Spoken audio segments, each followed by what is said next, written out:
Hi అండి, welcome to as creations. ఈరోజు recipe వచ్చేసి మొయ్యగుడాలు చేపల పులుసు ఎలా తయారు చేసుకోవాలో చూద్దాం. టమోటాలను కట్ చేసి ఉంచుకుందాం. ఆనియన్స్, పచ్చిమిర్చి, కొత్తిమీరను తీసుకుందాం. మామిడికాయను కట్ చేసి ఉంచుకుందాం. చేపల్ని శుభ్రంగా కడుక్కొని ఉంచుకుందాం. చింతపండు నానేసుకుందామండి. చింతపండు రసంలో టమోటాలను యాడ్ చేసి బాగా స్మాష్ చేసుకుందాం. చిటికెడు పసుపుని యాడ్ చేసుకొని తగినంత కారాన్ని వేసుకొని బాగా కలుపుకుందాం. కారం ఎక్కువే పడుతుంది చేపల పులుసుకి. కరివేపాకుని వేసుకుందాం. కొత్తిమీరను కూడా వేసుకుందాం.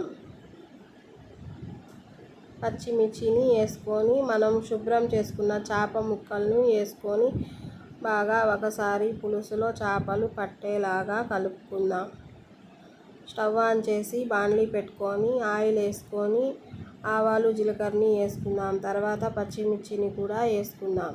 కట్ చేసుకున్న ఆనియన్స్ని వేసుకొని బ్రౌన్ కలర్ వచ్చేంత వరకు ఫ్రై చేసుకుందాం. ఇప్పుడు మనం తయారు చేసుకున్న పులుసుని దీంట్లో యాడ్ చేసుకుందాం.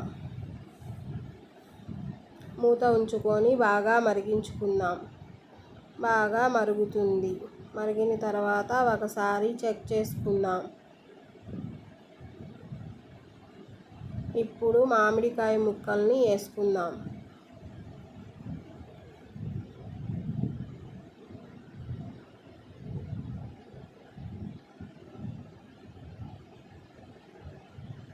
మామిడికాయ ముక్కల్ని కూడా ఒకసారి కలుపుకుందాం. మూత ఉంచుకొని మామిడికాయ ముక్కలు ఉడికేంత వరకు ఉడికించుకుందాం.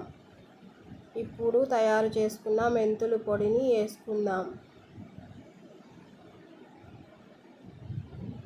మెంతుల పొడి ఫ్లేవర్ కలిసేలాగా ఒకసారి కలుపుకుందామండి.